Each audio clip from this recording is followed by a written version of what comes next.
Are you ready? Mm-hmm. That's you.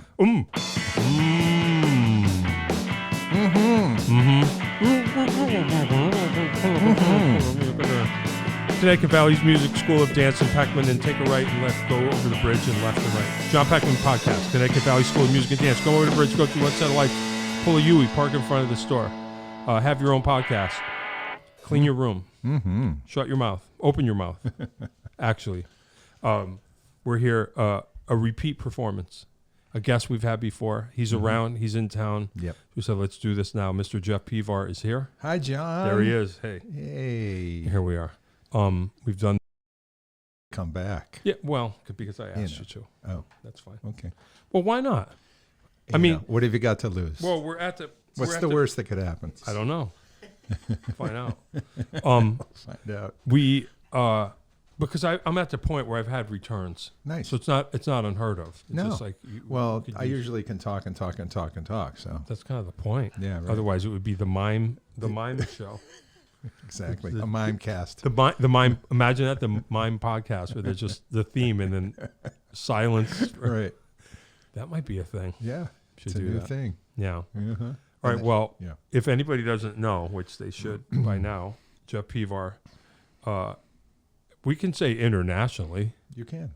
Internationally acclaimed guitarist from around here. I attempted to grow up here. Attempted to grow up here. Yeah. Good luck. Yeah. Let me know how that turns out. It's never really panned. That's why we become musicians, so That's we right. don't have to. That's what I'm saying. Yeah. There's a pass. Yeah, there's no problem with that. But started here, been all around the world doing it for years and years for many, many people. Yeah. Tell us some of the people that you would like to be known for. Well, one of my first bigger tours was touring with Ricky Lee Jones in 1983, and then 84, 85 with Ray Charles, and Joe Cocker, 88, and then Mark Cohn after that, around 90, and then started working because Mark and I opened for Crosby, Stills and Nash. David Crosby and Graham Nash approached me and asked me if I would be willing to play in a trio with them when they weren't working with Steven, where I promptly said, geez, I don't know, I've got some weddings back in Hartford. Yeah. If I can do it. I don't know. Not really. And then, let's see, it gets blurry. So they saw you with Mark. Who did they see you with? With Mark Cohn? Yeah, Mark and I opened up some shows for them. And they were like, you. And after 2 or 3 days, Crosby comes up to me after a show and says, Nash and I have been watching you, and we think you'd be the perfect guy to work with Graham and I. And it was interesting because they gave me a song list of, a bunch of tunes that they were thinking we would play. And then about 3 or 4 shows into it, they ripped up the song list and decided to ask the audience to raise their hands and request anything the two of them had written. Boy. So I'm playing. And you were expected to just know everything ever. Well, the thing that is really helpful is years before that, I was very influenced by 2 different guitar players, Larry Carlton and Robin Ford, who both utilize a thing called a volume pedal. Oh. And the volume pedal works kind of like one might imagine, but the plus of that is I can utilize my ear, my natural ear, because that's how I learned how to play. And so when I'm listening to someone play a song, I can usually kind of deduce what the chords are and maybe what the next one is. Sure. But if I'm playing with another musician who knows what the next chord is and they're going to hit the downbeat, I don't have to hit the downbeat. So you're Mr. Beat 2. So yes, So I could get Beat 2 Pevar. That'll be your name. Well, and the thing is that the guitar, when used with a volume pedal, is now a symphonic instrument. It's not just twang. Wow. It's so you develop like almost a different style. It's like style. Cello, violins. Yeah. So with a little delay and some effects or whatever. So I was able to just kind of float in and out in an ensemble with these guys, and they were so thrilled. And then by the time solo section came up, you knew the chords, That's and right. now you're just playing. Now you're going to just blow. And not even like I know all the chords in the songs that I'm playing, but now. But in reality, here we are. We're having a conversation. We had no idea what we were going to talk about. Wow. I came down here knowing that sparks will fly because we are two reasonably intelligent young men. Young. Some of these things are true. and so I kind of approach music like that, and I've gotten a lot of solace. I guess the word could be solace. Where you trust that there's going to be something larger than you are that kind of guides you to where the music or the conversation is going to go or where your life is going to go. And so, not to get too heavy here, but I used to be very fearful when, let's say, a tour would end and I'd be like, oh no, what am I going to do now to pay my rent? Yeah. And I've gotten to this other place, and certainly it helps when you have a certain, some notches on your belt and all that stuff. But I guess what I'm talking about is having a certain amount of trust that there is a higher thing that can guide you to where things need to go. Yeah. And that's what I started developing with them. And it was very exciting for them because musicians they had played with were very much into here's the downbeat clang. Yeah. And, it's another type of, as Crosby used to put it, it's other arrows in your quiver. Yeah. Things that you can do to be musical and support someone. Right. Where they can, you're supporting the song. And that was one of David's compliments to me. And he would say, Jeff knows how to play the song. It's not like he's trying to paint all over it, Right. So, Yeah. So that was an amazing learning experience. I mean, I worked with David Crosby on and off for 30 years. And it's a real tough one to swallow. Yeah. I was going to ask you about that. Yeah. It's tough. But God bless him. I mean, with what he did to himself, and he admitted he was a chemical waste dump. Yeah. A human chemical waste dump. I mean, he had a lot of trauma. He lost his girlfriend, his love of his life when he was young, and she was killed in an auto accident. And he happened to be not only famous, but had access to all kinds of crazy things that people were doing back then. So he fell into it deep.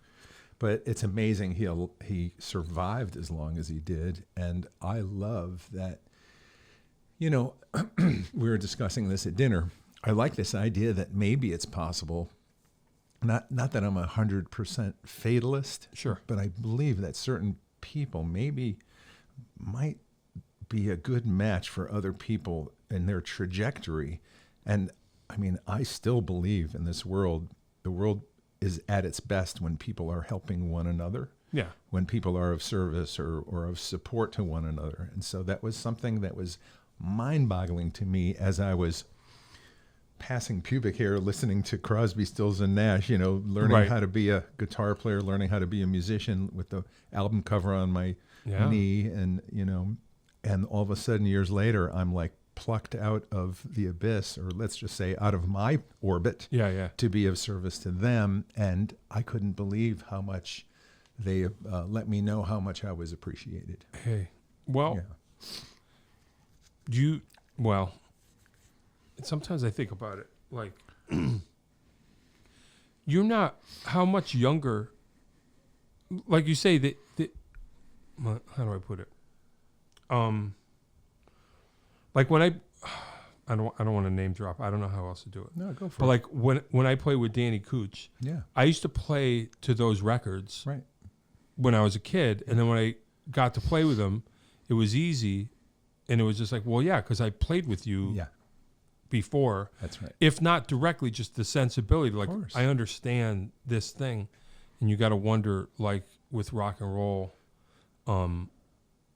you're a student of the people that you're working for. Mm-hmm. They help to form you in the first place. And vice versa. You know what I meat And vice versa. Right. Because everyone learns from each other. Right. It's not just like, because at every age, at every place in your life, if you stay humble, you are learning from everything you do. Right? Yeah, there's another thing. Yeah. I didn't mean to interrupt. No, that's fine. But you were playing that music, and he felt very comfortable with you, not only because you have your own brand of talent and feel for the instrument, which we all appreciate about you. But, you know, I sometimes use the analogy of a tuning fork. So, you know, a tuning fork, and you hit it and it goes, boom. Yeah. And so we human beings, have our own resonant frequency. Sure. You know, so we're vibration, right? And so we're humming along at a certain vibration, and let's just call it a note, like a tuning fork. And you get someone else in your sphere, and they have their vibration. And certain vibrations harmonize. Yeah. And certain vibrations are very dissonant, Yeah, and they don't work. And so it's not as simple as that, but I do believe that a lot of it has to do with a certain amount of jiving with that kind of vibrational conduit. Definitely interesting. You know, Yeah, especially since when you play with somebody, it's not talked about as much, but you know. Yeah. Like, oh, okay, this works. Yes. And when you play with people and it just works, you know, don't you think, like, sometimes I think about this, like bands that are together forever.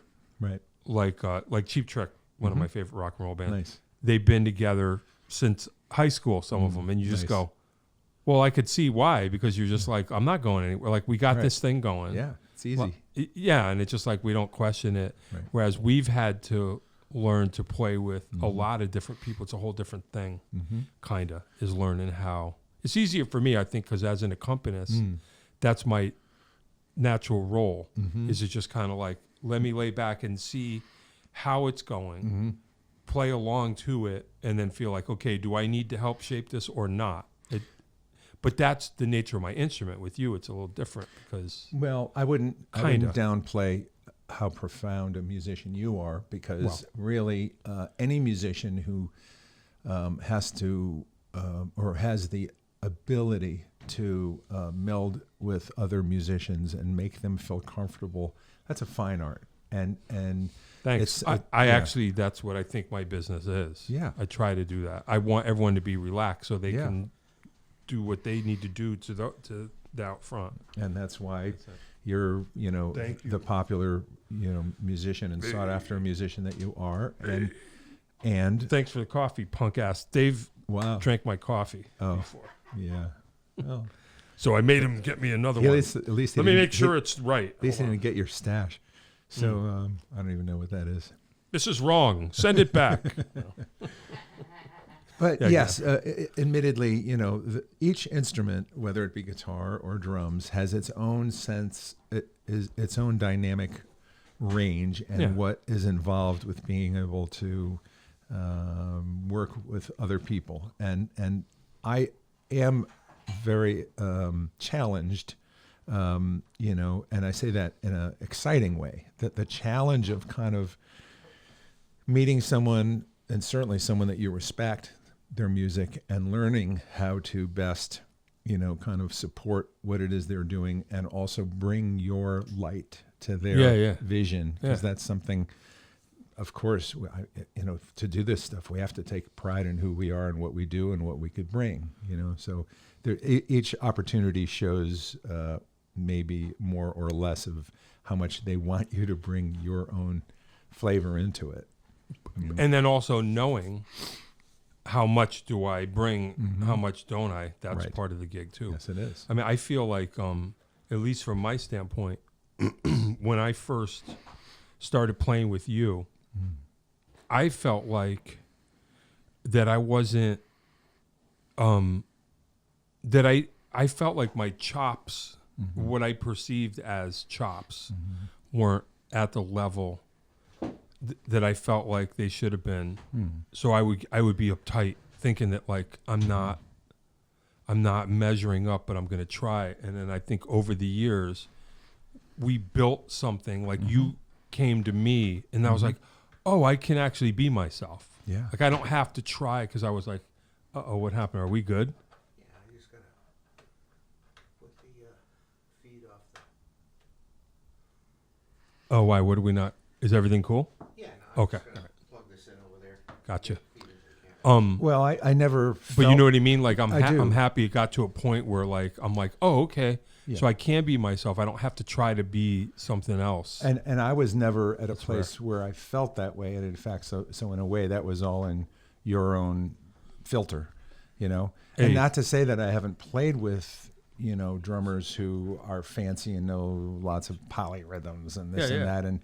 But you know, my taste and my path has led me to actually really enjoy not cluttering stuff too much, you know? Right, which is what I'm most comfortable. I like to start there, and then if you clutter it, you're making a statement of clutter, as opposed to the other way around. I'm always fighting for the flat place. Yeah, well, the flat place is great because then there's all this oxygen in the arrangement. I hope so. I like that. Yeah, you know, it's not like you have to spell it all out. You know, it's not like you have to play everything you know, and it's not like I mean, there's something. It's kind of like sitting around a table and having 6 people shouting at each other versus, you know, there's like just this kind of respect for all the space. You know. Yeah. No, I dig it. Yeah. I dig it. Yeah, I appreciate. I figured it out after a while. I was like, oh, okay. I don't have to try to be impressive. No. In fact, that brings up a phrase that a dear friend of mine said to me. There's a keyboard player who I met very early on in my trajectory, Michael Ruff. He's from Manchester, Connecticut. Michael went to. He was Ricky Lee Jones's band leader, and he got me my very first tour with her in 1983. But he had said to me, and here's this kid, and at the time he was a kid, and he was like 15, playing like a 50-year-old jazz master on keyboards. I mean, he just had the gift, right? And he says, Jeff, you know, I see you trying so hard. You know, you don't have to try so hard. You know, just accept that you have the gift. And it took me a good 20 years to even get close to understanding what the heck he was saying. But over time, sure, you know, once you have a certain amount of facility and you can relax a little bit with, oh, well, I know how to do it. I mean, I can get around a little bit, you know. So, but there's this idea of like, yeah, maybe if I'm trying, I'm not in that Zen place of really taking it all in, and not just that, but I love this idea that if you put yourself kind of like follow the force, Luke, if you put yourself in that Zen place, then in fact the music is playing you. You're not playing the music. You are a part of the organism. You're a part of the amoeba, just moving around with it. And so if you're so busy in your own ego and your own head of like, oh, I'm not, I should be doing this and then that fill and play the bell and blah, blah, versus just like after a while. And some people like Michael, that happened really early on, and he was able to say that to me. But it's such a profound statement, you know? Well, I think that it sounds to me like it's a confidence thing. Yeah. Because I would always feel like, you know, there's me and then there's this other thing. Like I have to qualify. Mm-hmm. And I don't know if you've experienced this, but as I get older. Every night. Well, well, I mean, I don't have a lot of things. I don't have a long career to point at. But I feel like I reach a certain point where you get old enough and I just go, you know what? I've been doing this long enough that I'm just going to express myself instead of feeling like, okay, there's a standard that I'm supposed to. I mean, I have my own standards that I never hit, never, which is why you keep doing it. But I just feel like, you know what? I don't have to prove anything to anybody but myself. There's not some imaginary, you know. Yeah. And also whatever, this is a whole other thing, but like we were talking about the other night, but like it just so happens that the way I play is all wrong. I play lefty, righty. So there's a lot of stuff that I hear people play that I can't really play anyway. So I created this whole style of working around it that is good. I'm just like, well, this is how a guy in his 50s plays now. That's the way I play. So just to kind of... And I always learn. I'm always trying to mirror what you're saying.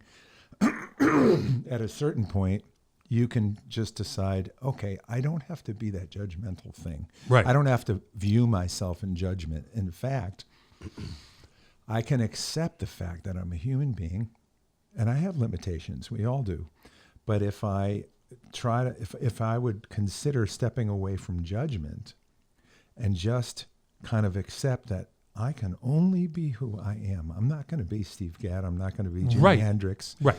I'm going to offer what I have with my whole heart. Sure. And it's an offering. Yeah. You're not going to make everyone love you. You're not going to impress everybody. just and that's okay. Consider this. Yeah. That's okay. Yeah. This is my offering, what I'm feeling right now. And so that's the kind of a place that I've been getting to in my life, to try to not be that, oh, I'm just not good enough, or my hands didn't do what I wanted them to do, or I'm in judgment, or, Yeah, right. because that's not good for anybody. Everybody wins if you're in a place where what you're offering is true, and it's in the moment, and you're comfortable with it. And in a way, I think it even communicates out more when you're comfortable with yourself. And you're offering this out from a place of, hallowedness and true, kind of being in that Zen place. Does that make sense? I think so. Yeah. Excuse me. Yeah. I mean, that's kind of the way I try to think about it, in some kind of way, coming to terms with it. And I fight with it, because I can't help it in judgment, in times when I'm kind of like viewing. It's almost like that idea of, like, I've heard when you die, you float above your body. Sure. While I'm in the middle of playing, sometimes I float above where I am. Yeah. And it's like, that's either, wow, you're doing stuff that, feels really good, Jeff. And, you're doing a great job, and wow, you're kind of in the flow, or, man, your hands are not doing it tonight. And maybe in another few tunes, you'll get in the groove. But I try to get away from that too, and just be in the moment. The more we can be in that moment, the more it's really true and it's connecting. Right? Yeah, definitely. Yeah. I feel like the hardest part for me, what I spend most of my time doing, is to try to not get caught up in my playing. The most amount of energy that I spend when I'm playing a gig, especially like a gig like yours where you're making it up, is I'm trying to project my ears out and hear the whole thing. Nice. From where I am, though, is hard. Yeah, it's hard. It is. That's why I have my in-ear, the overhead is compressed. I'm hearing people in the back of the room by the time I'm done. Well, but a lot of times that's what I'm mostly occupied with, is trying to hear am I playing too loud?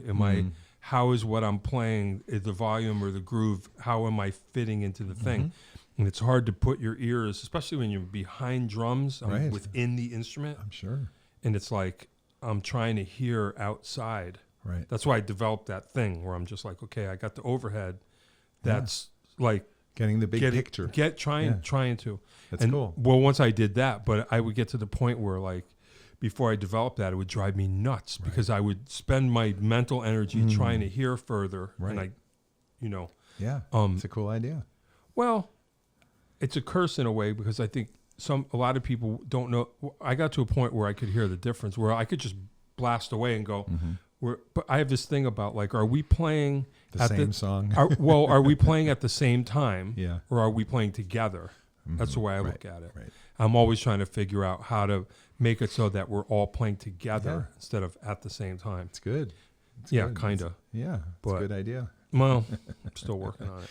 Well, the gigs that we do, because we don't have an opportunity for the proximity to actually rehearse, and rehearsing is great, but there's something so much fun about just having a blank slate. I mean, it's like, all right, here's the general idea of what the chords are, and we're just kind of making it up as we go along. I really do enjoy that. I love walking that tightrope. I do if I'm in the right. Sometimes it's nerve-wracking. Yeah, right.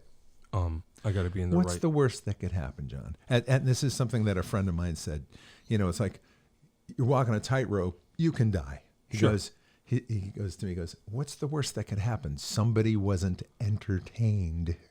Well, especially like our gigs, I want it to be better than last time, and I don't want to get the look or feel like, this didn't work. Not that you're not easy, but I'm just saying, like, you want it to work. Yeah, But I also want it to work, because you're but after you always that do. thing. when it works, it's like, okay, here we go. But that's the thing. See, the thing that I enjoy is I get players who are on a level that chemically work usually, and I don't have necessarily much of a preconception of how it should be versus reacting Yeah, right. Well, maybe to that's what why everyone I'm is doing. Yeah, so maybe if you're that's playing why. it totally differently, it's like, oh, cool, this is fresh. Oh, okay. You know. Yeah. So I'm totally open to that, and again, it's the nature of the beast when you're doing these types of shows where you don't have time to rehearse. You're working it out live. You know. Yeah. So it's fun. Well, some people can't do it. Yeah, that's true too. You know, some That's true, people too. have to rehearse, or they're just, you know, they kind of get too tight. You know. Yeah. That's interesting. Yeah. And then some people just overplay too, and aren't dynamic. And I really appreciate how, you know, you play in an ensemble. It shows that, you know, that your care about having it sound cohesive as a unit. It's why I call you a lot. Well, I appreciate that. I was always a song player, and your gig was the challenge to get out of that, because it's not that I was in bands that were over rehearsed, but I was always a song player, right? Versus just blowing and creating swaths of creation. It's cool. It just wasn't, for whatever reason, when I was just a Beatles child, you know, like it was Me song too. first, and I wasn't into Jamming. Yeah, which if I was in a different time or place, that would have been my spark. But for me to stretch out is, it's not in my nature, but I'm always good for. But we changed you. Well, I'm up for a challenge. Yeah, well, no, I mean, you know, like, you know, it's cool, because I do like to play a little bit. Yeah. But yeah, it's fun. But that's I will default to playing. I default to playing like I have to stretch myself to play more. Yeah, which is fine, because it's you're not responsible to have all the answers. It's the combination, and so, you know, guitar is a rhythm instrument too. Yeah, this is a rhythm instrument too. Yeah, so yeah. You if you can play bare bones and set down a solid thing, and that it actually, if you feel like maybe I'm not offering enough, don't ever think that, because it leaves room for other people to get experimental and be syncopated, and, you know, be. So you have an accompanist attitude as well as a soloist. That's the difference. Yeah. I love playing rhythm guitar. Right. I love, you know, having oxygen, having choices. You know, if the drummer's playing so much that there's really, you can only kind of hang on for dear life, versus, you know, having room to also contribute to the rhythmic swath. Yeah. So I think it's a mule. I don't know, and we got to get on another subject, but I get like that too, where I feel like I picked the right instrument, because with drummers or bass players, the good ones, you have to have the mentality of a mule. Like I don't do this much with you because I don't have to, but I have no problem playing I would play with Christine, and it's like, just play the song. Yeah. If there's no fill, don't play a fill. Right. You're like, don't play anything out of, and I'm like, fine. Yeah. Like I have no problem laying bricks. Like my mentality is I will do the same thing 100 times in a row with no variation, and that's challenging. Yeah. So I think I picked the right instrument. Totally. I'm just saying, You you did. know, like, Yep. so. And not every musician has that kind of respect for the role that, you know, their specific role can be in the most simplistic way, and making the simplest role sound and feel really good. Well, like I said, I think it all comes down to what your fundamentals are. I got lucky one way or the other. I don't know luck of the draw. I've said it a million times. Anybody that's heard me on the show, I had an uncle who was in the record business. He worked for Capitol Records when I was young. So it was the band, the Beatles, and the Beach Boys. Those were the only records we had in the house. And then we had my dad's old R&B records, and that was it. Yeah. So when I first heard drums, Ringo was what I thought drums were. I never heard anything else till later. Yeah. By the time when I got to be older, he worked for RSO, and then the Cream records would show up, and I was like, I don't know what this is. Yeah, I didn't right, it's a whole understand it. different thing, So yeah. I was like, what is all that? Yeah. Well, I constantly, get exposed to Beatles stuff with the ears of a guy who has heard those songs so many times, and then it'll sound so fresh to me, and I'll go, oh my God, I'm not hearing any cymbal. I mean, like he's playing Crazy. the coolest stuff, and it's just the simplest stuff, and it's just killing. It's just, yeah. So he was so inventive, and the sound of his drums and the towels on the drums and all that stuff. The whole thing. Yeah, it's just amazing. It's symphonic drums. It's like Something like that. It's like a whole other level of maturity, and so I have such great respect for him. And I met him once or twice. Yeah, just quickly. Oh boy. I was backstage at a thing we were doing with Crosby, and there was a number of acts, and there was this little curtain area with a TV, and I go in to look at what's being filmed. And I look to the left of me, and there's Ringo right next to me. Man, I was like, that's too much. Wow. That's too much. And then I met McCartney at one of our rehearsals. We were in L.A. with Crosby and at Center Staging, and Paul and his band were rehearsing for about 5 days for their tour. Right. And we ran into him, quickly. And, of course, it's just one of my biggest heroes. Sure. I mean, that whole band for Yeah, sure. yeah. But I love Abe, one of my heroes. He's one of my heroes. Yes, yeah. Yeah. And I played with Abe in one of the bands that I was in with Jonathan Brooke. Oh, cool. But anyway, we exchanged pleasantries, and Crosby. Oh, and Paul said, feel free to stop by a rehearsal. We're here for 5 days. And Crosby's like, yeah, well, maybe tomorrow we'll do that. Whoa. And so I'm driving to rehearsal. I wouldn't have slept all night. Yeah. Well, I'm driving to rehearsal, and there's a version of My Country 'Tis of Thee that Michael Hedges, the beautiful, incredible guitar player, Michael Hedges, who also passed away too early, he had an arrangement that we did, and I learned kind of pretty much how he did it. Yeah. Gave it a little bit of my own spin, but I had this feeling they're going to walk in when we're doing My Country 'Tis of Thee. So, boy. But anyway, I don't know if it was the same day or not, because again, there was a number of days we were all there, but Sure. we decided to go over, and they have a bodyguard, by the door, and you don't go in Sure. until it's in between songs. And who walks out but Abe Laboriel's dad, the famous bass player. Yeah. And I had met him numerous times too, and so we said hello, and then they brought us in, and I'm sitting in the arm of a couch right in front of Paul, this far away, and they go into Obla di Obla Da, and I'm Good Lord. singing, Yeah. and he's singing, looking at me, and he can see how vivaciously I'm smiling from ears to Yeah. ear. I can't even imagine. And he's smiling at me, and I'm looking at him. I feel like a 12-year-old girl, like just about peeing in my pants, Yeah.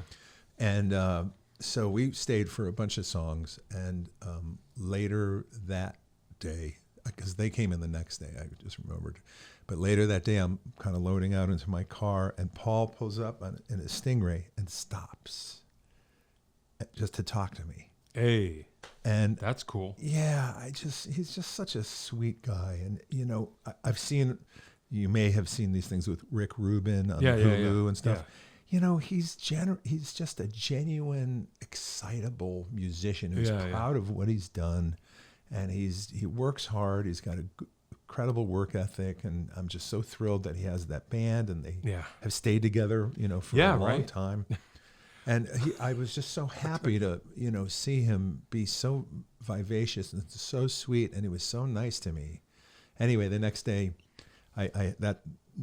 that's when I had a feeling they would walk in, and we went through our morning thing, and then stopped for lunch, and then we go into My Country 'Tis of Thee, and I didn't even think of it, but the door opens, and they all walk in and sit on the couch, Just and like you pictured it. Yeah, they saw us play for about 20 minutes, and I played a bunch of songs, and I had some really long solos and stuff, and I can't believe I'm playing for the guy who inspired me to pick up the instrument. I mean, Ed Sullivan Show, Beatles, it's like, oh, I can't even imagine. I want that. I want to Yeah. do that. Yeah, yeah. Me and a million other musicians my Wow. age, But oh my God. You got in the same room. Yeah. That's heavy. And I did pull out my phone, and I have a photo, which I found out later that you don't really do, but he was cool with it. Yeah, yeah, So yeah. I have a picture with David Crosby and Paul McCartney. Yeah. Yeah. Oh, You know, well. sometimes you got to do what you got to do, Oh, yeah, John. yeah. you No, know? I would. Yeah. Yeah, I hear you. Yeah, That's totally wild. Sorry, Paul. I remember, this is kind of funny. This maybe ties in. There's something to be said for it. It's no disrespect to anybody that played with McCartney before, but I saw this happen with Brian Wilson too. There's a certain point where there's a generation leap where you have fans that are in your band instead of peers who are trying to make the parts better, and then you have people that are like, no, let's play it because I'm saying, like, God forbid, if I got the Paul McCartney gig, Sure. I would play it just like it is. I wouldn't say, well, I'm going to jazz it up or something. Right. And for years, you would see McCartney before, like playing with peers, and it didn't work. And I'll never forget, I was my mom, not a musician, but has some kind of ear. She doesn't know how to explain. She calls me up and she goes, "Do me a favor." She goes, "Turn the TV on." This was like right when McCartney's launched the band with Rusty and Abe. And she goes, "McCartney's on TV." She goes, "I think it's good, but I want to get your opinion." I said, "What do you mean?" She goes, "Well, just watch it." And I, turned it on, and I was like, "Oh, yeah, this is great." Yeah. Because you could tell that they're Beatle Respect. fan. Yeah. They're playing the thing. Yeah. And I'm like, finally. Yeah. It takes that long where, like, that happened to Brian Wilson. All the dudes in his band are fans, so they're just Right. like, we want to recreate the thing. We Nice. don't want to improve on it. We Right. want to make the thing. Yeah. And she was right. Yeah, And that yeah. was when I first knew. Neat. She was like, "I think this is good." And I'm like, "No, Yeah. this is really good." Really good. And then, Yeah. I think that was a turning point, in my opinion. It's amazing. It's amazing. He's. That's probably what been happened with keeping the this going. Crosby thing. It was like, okay, this guy, whoops, I unplugged myself. I'm like, this guy's gonna play the gig as opposed to try to take it somewhere not inappropriate, but No. you're going to stay in the lane. The thing that's cool though about David is that he didn't expect me to be Stephen Stills or Neil Young. He totally was open to me taking it where I was. Hey, that's cool. Oh, it was beyond cool. It was beautiful. So he dug- He he got dug your- into it. Yeah. I mean, he was like, How would you characterize how you're different from what he would have been expecting from Stills or Neil Young? Well, Is there a way to? I put it this way: David Crosby, God bless him. Yeah. He was a big fan of like Coltrane and Okay. I mean, he loved all kinds of music. Yeah. He was kind of like me, Yeah. just loved feeling music that was impactful. Yeah. And so, and he was always reinventing himself. He didn't want to. Okay. He called Crosby, Stills and Nash his day job. Yeah, right. He was Sure. It's not like he didn't appreciate that he had to work. But you know because- what was expected of that scenario. Well, they and Graham too. They let me bring who I was to the band. That's nuts. And yeah, so Imagine I that. was, and I made choices to honor certain melodies. Because we're you're playing- a fan, is what I'm saying. You're not Totally. going to take it somewhere completely. like Wooden Ships. When that song starts off, I'm playing the head. It's like they call that a head Sure, when it's sure. a jazz Yeah, song. yeah. It's the melody. So Yeah. the guitar is playing this iconic passage, and so or the beginning of. We played the other night. We played Almost Cut My Hair. I play the Neil Young melody, pretty close anyway. It's not like I sat down note to note, but I always played that opening melody, and it's because I'm revering the impact of that melody, and it sets up the tune in a way where it's like, oh God, I know this Well, song. you as a fan, that's what Yeah. you would want to hear. Yes, that's that's how right. you would identify the tune. That's right. And Yeah. the same thing when I'm doing this David Gilmour project. I'm doing the Gilmour project, and we're playing Pink Floyd. And there's certain songs, it's like the guitar solo in Money or the guitar solo in Got to do it. Comfortably Numb, in the middle section. It's like, What are you it's going to iconic. improve on that? Yeah. Well, you would only Right. not do it as good. I mean, the point is that people hear this song, and that's a huge part of the song, Sure. the impact of the song. So, Yeah. but yeah, Crosby let me know right from the get-go that he was like, and it was obvious. I mean, he would, he'd look at me and, smile and laugh, and he was really, he loved me, and we loved each other, and he respected me like a brother and like a peer, and it was amazing to make that kind of connection and also give him a fresh outlook instead of trying to be like Neil and Steven. Right. There already is a Neil and Steven. Yeah, but you did them a solid by keeping him occupied with something that kept him fired up. So We all did each other solids. Yeah. We did a lot for each other. He said funny. amazing things to me in the press. There was a Twitter question, who are the best leads you've ever played with? And he goes, Hendrix, Stills, Landau, Pevar, Lukather. I sent it to Lukather. Good Lord. Yeah, I sent it to Lukather because we're friends. And he goes, oh my God, I am so honored to be on this list, because he's humble. He's a humble guy, Steve Lukather from Toto. Oh, he's a riot. He's so sweet to me too. Oh, that's cool. I've sent him stuff, that I've done. He's always so, complimentary. And, the people, oftentimes the people who are really good aren't full of themselves, or they have a check, they keep it in check. Yeah. I mean, it's not always, but a lot of times. Yeah. A lot of times. Yeah. So, yeah. But yeah, it was, I got to say, it was one of the best things that ever happened in my life. And, because David went to prison and he had drug problems, and he came out, and very shortly after that, our paths crossed. And I really felt like I gave him a new, fresh, thing. And to tour with him and Graham, because he and Graham at that point in time and most of their lives were very, very close until some other stuff got in the way of their friendship, which is tragic. But, things happen. But to be able to tour with these two gentlemen who wrote a lot of records on their own and were very, very close, and to be of service to their music. And, as time went on, as David told me, Stephen, kind of lost interest in moving forward with his music. David said, Stephen doesn't practice between tours. He doesn't even touch the guitar. So, So for me to be, and I don't know that to be true, and I have incredible respect for Stephen. I mean, but it's he's a an icon. different mentality. It's a fresh mentality. It's a fresh feeling. So he loved that I brought what I brought. And I have my influences, Larry Carlton and Hendrix and Jeff Beck and Robin Ford. So these are guys that, David has respect for too. So it's like no one can own the notes. And at a certain point, it's the soul behind it. It's like, I've used this analogy that sometimes, playing music, it's like a paper airplane thrown out to the world of an encapsulation of your heart, of your feeling, of your emotion, of everything that's ever happened to you. Oh boy. So there's the notes and the phrases that, let's just say a music student could go, oh, I'm going to learn these notes. Yeah. But, that's one of the amazing miracles of music, that it's kind of a little, a transportation device of your heart, of your intention, of your energy that goes into those notes. And so the communication that happens from there, it's kind of like the saying, beauty is in the eyes of the beholder. Yeah. One passage of note will nail someone to the wall. Another, the same passage of the notes will be like, whatever. It just depends on who's listening and who's hearing it and feeling it. Well, like you say, if the note, if it's resonating on the same.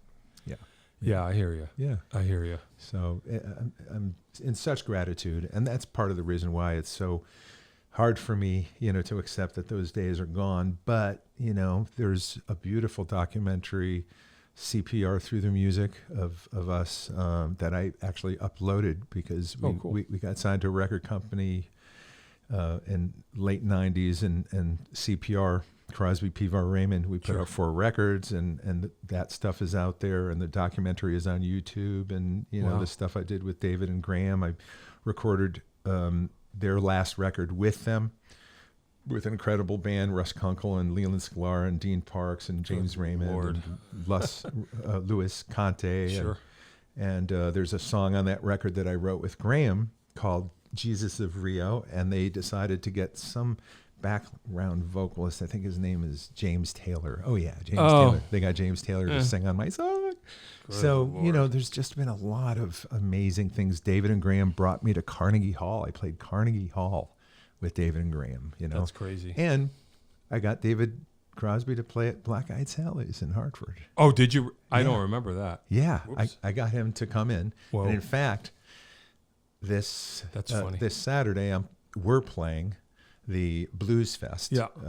And I'm giving James, this isn't coming out right away anyway, so this will be after the fact, right? Maybe. Well, whatever. Yeah. I'm giving James, the owner of Black Eyed Sally's, a photo Hey. that someone took that night of myself and David Crosby and There David's you go. son to hopefully put in Black Eyed Sally's, because it's a little piece of Hartford history right there. you Yeah, know. definitely. Why not? Yeah, David, was calling me to do a lot of gigs for him. It's like, big sacrifice. Yeah, right. To do, we did a lot of benefits, and he would always, compensate me for my time, but he liked to support certain political people, Sure.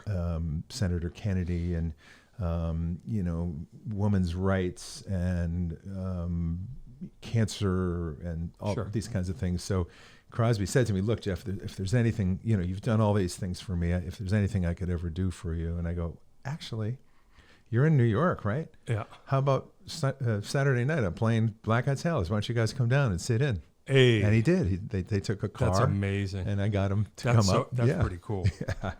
Yeah. That's wild. So, hey, ask. It never hurts to ask. Yeah, yeah. Yeah. I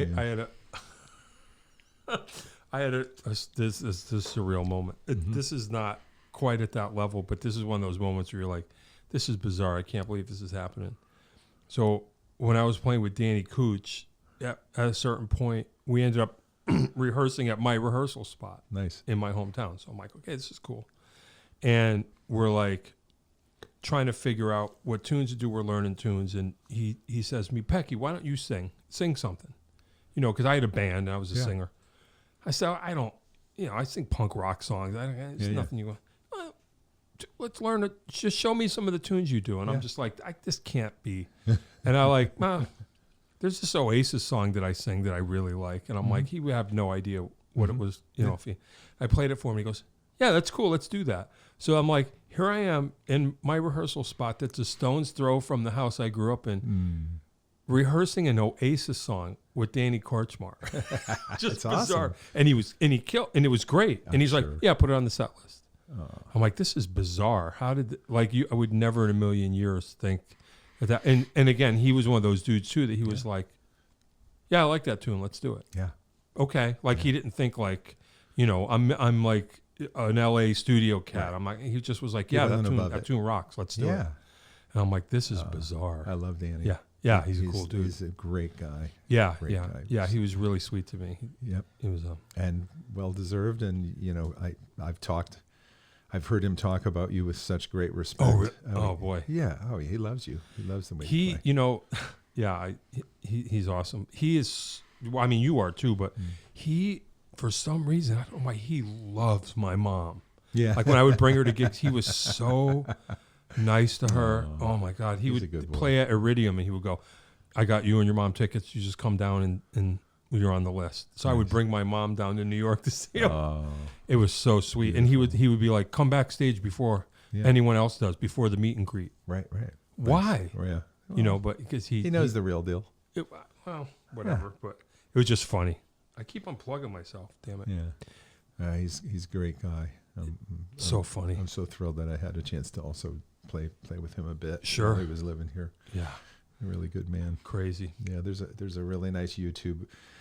We actually got asked to play an opening spot on New Year's in front of Marshall Tucker. Oh boy. Yeah. And so I, to make it worth our while, if it's just a duo, then, whatever they're offering is Sure. more significant. Yeah. And, I've been doing these types of things where I'll put tracks together. And so I've got, Sure. there's a video of us playing there's actually a couple videos. We did one of these at Don Odell's place in Westfield, and then we did. There's one of Korchmar and I playing together at the Infinity where we're doing Natural Woman. Two guitars. And it's just beautiful, man. It's such. And like you know, I listened to a lot of those records, the James Taylor records and the Carole King records, and you know, the Section and I mean, Russ Kunkel was one of my first drum heroes. You know, when I was young, I wanted to play like that. You know, I thought that was how you're supposed to play. He's yet another one. He worked on some of our CPR records, and we toured with Russ when our drummer Stevie couldn't do it, and I just saw Russ 2 weeks ago with Lyle. Love it. Great. Yeah, it's just killer. Great to see him. Yeah, that's cool. Yeah. One of these days I'm going to call in favors. I keep saying this, when I get my remote thing together, I got to get people. Yeah. Got to get on. I'll reach out. Yeah. Count on you. You're going to have to pull some strings for me. I'd be happy to. All right, cool. Yeah. Tell me a little bit about what you're doing back home. You got something going on at your house or something. Yeah. So for the last 8 years or so, we've been living in this place in Ashland, Oregon, and it's called the Stone House. And the reason why it's called the Stone House is because there's a couple incredibly huge walls made of hand-placed stone and these huge beams. And this place is absolutely incredible. And we've been renting there now for about 8 years. And we can pull out all the furniture, and we could fit 90 people seated in our living room. And so, hey, that's cool. Yeah. So ever since before COVID, and we just started redoing them since COVID, we can present shows in our own home, which is just like a house concert at your house. Yeah, that's awesome. And I've got a set of Gretsch drums that Joe Montneri. I bought them from Joe Montneri years ago, and they sound amazing. And we don't always use, kit. Sometimes it's percussion and whatever. But and we've had friends who've been kind of going through on a tour would come through, and we'd book them in advance. But a lot of times we are creating different scenarios. In fact, my wife and I, besides doing our own original music, we have a funk project that kind of does more funk and dance and R&B, and then we also have a side project called Zeptrix, playing Zeppelin and Hendrix, and so we have one of those shows coming up. When are we doing our Zeppelin set? We keep saying that. I know. Well, we could do some on Sunday. Okay. With Guitarist. Yeah. In fact, I have a few songs. We almost did. There was a gig we played. I think it was right before the pandemic. Mm-hmm. Ingrid was there, and we played a whole lot of Zeppelin because we were just like, whatever. Yeah, well, she sings that stuff. We should someday, next time. Yeah, okay. You know what I mean? I would love to. Yeah, let's do it. I'm down with that. So it's actually, I got to say, it's one of my favorite things to do in my entire life, to have community. Now, it's not inexpensive. It's $50 a head. Sure. So you're not going to get, riffraff. You're going to get people who are like, and we sell it out every time. Sure. And we get people who are excited to be there, and you could hear a pin drop, not like playing the place we played the other night. And, people respect that this is a happening. Yeah. And people bring food. And so, we'll be snacking beforehand, and then it's in your own home, and it's so beautiful to bring community Sounds great. like that in your house. Yeah. And so I got to say, I like to tour, and admittedly, after doing it for years and years and years and years, after you're in the 12th and 15th and 30th hotel room, it's like, this isn't as fun as just being in my own bed. Yeah. But that being said, as Crosby used to say, well, until we figure out a way to get you all to come to where we live, we have to go where you guys live. Right. Imagine that. But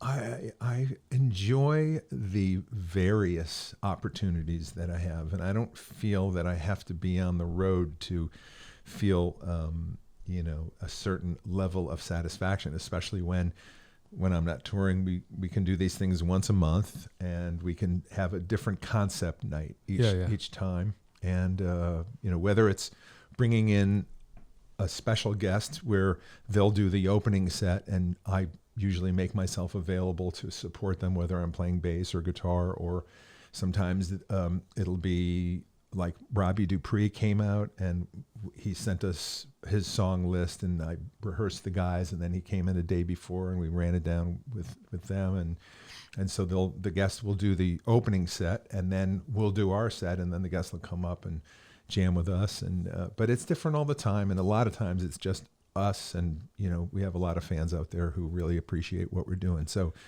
that's a great thing. There's we have different situations. There's a friend of ours who owns this gorgeous place on the Rogue River. It's called Paradise Lodge, and it's inaccessible except that you could either take a jet boat up from the coast to get up, or you could take a raft down the river. And in fact, this place was built for the rafters. Early 1900s. Okay. Yeah, sure. And it was in disarray. And this guy, John Schleining, who's like a big, almost like family now, he took it upon himself to invest and get this place fixed up. And we do a festival out there every year. Hey, that's cool. A two night weekend. Yeah. We just did one. We're going to do.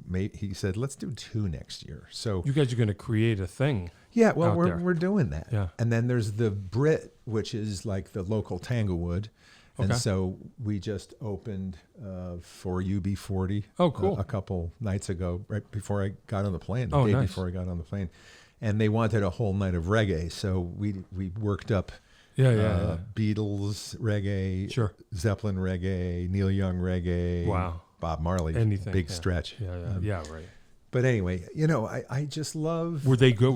I love UB40. Were they good? I haven't seen them in years. Really good. Yeah, I bet. I was very impressed. Yeah. A little poppy into them for in my sure, taste, but sure, really very professional, and it's a large ensemble. And, oh my God! And they have a young guy who's singing who's just killer. Oh, that's cool. And the girls are screaming. I mean, they got it going on. They really do. That's cool. I have great respect for any musician, even if it's not my favorite style. Any group or musician who have the presentation, who have the professionalism, together, and they were great. That's awesome. So we keep busy out there, and I have a studio in my home. So I'm not only doing recording sessions for people, playing guitar and various instruments that I play, but also I produce. I've been producing some records for some people, which has been really fun and challenging. And so, a little of this, a little of that. Inger and I are going to Europe in September for 6 weeks, doing some shows in Denmark and in Holland, and in a bunch of shows in Italy. And I'm also going to be doing a night of talking about David Crosby and playing songs that we've written together in one of the famous opera houses in Venice called La Fenice. Whoa. And that's going to be a really exciting thing. He must have been a big deal there. Well, people in Europe really appreciate music, American music. Sure. And there's definitely a lot of fans there. And I have a friend who's involved with a nonprofit cultural music society who said, would you be interested in doing this? And I'm like, yes. Yeah, definitely. And then I'm also doing a 3-day clinic at the music school in Rome, the St. Louis Music School in Rome, where they're going to pair me up with their musicians of the top of their class. We're going to learn 4 songs of my choice, we're going to perform them in a nightclub in Rome. Hey. While I'm there. So you're going to play the chicken, and what else? Yeah, right. Exactly. No, I'm trying to figure out which songs. That could be a contender. I want to run the gamut of musical styles. Sure. So trying to think of things that would be an opportunity for the musicians to spread, themselves through lots of genres. Sure. And also be something that I would be able to, that wouldn't be over my head. Yeah, right. All of this sounds like the chicken. Yeah, right. Yeah, exactly. Yeah, so we should go. I don't want to run out. Yeah. Because I don't know how we are on cameras. Good. Okay. All right. Okay. We're creeping up on it. Okay. So, you know what? I'm glad you showed up because you're here Yeah. and you were due for an update.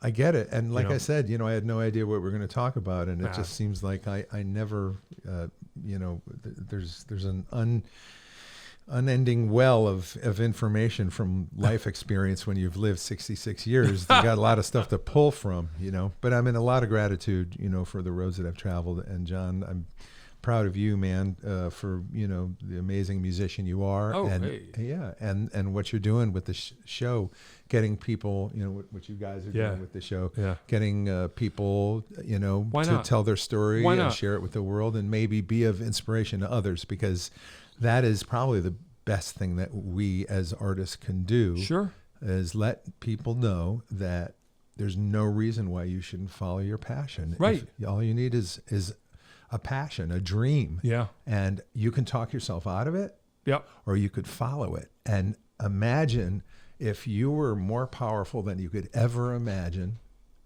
to acquire the things that you want to do. And that's what I'm going to encourage everyone who's hearing this. Hey. That do not let the voice of like, well, I wanted to do this, but I would never be able to do it. Don't listen to that voice. There's another voice that you could listen to. So there's my closing statement.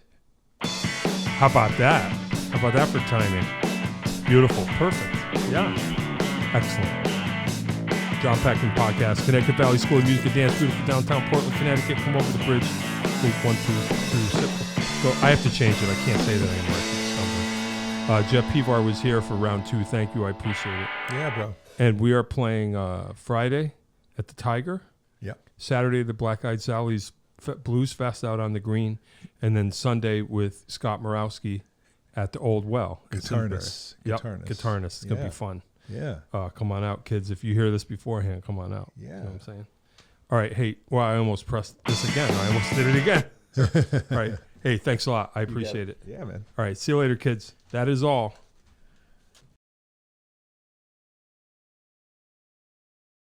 If you'd like to start your own podcast, give us a call at Connecticut Valley School of Music and Dance. Our professionally designed podcast space is here for all your recording needs. Rent out our studio to do interviews with up to 4 people, to record audiobooks, social media content, and all other recorded material. Our rentals include a private studio along with our professional-grade podcasting equipment, and we can customize your output to whatever your needs are. We also have green screen capabilities, which will expand to video capability if you so wish. So check us out here at convalley.net/podcast.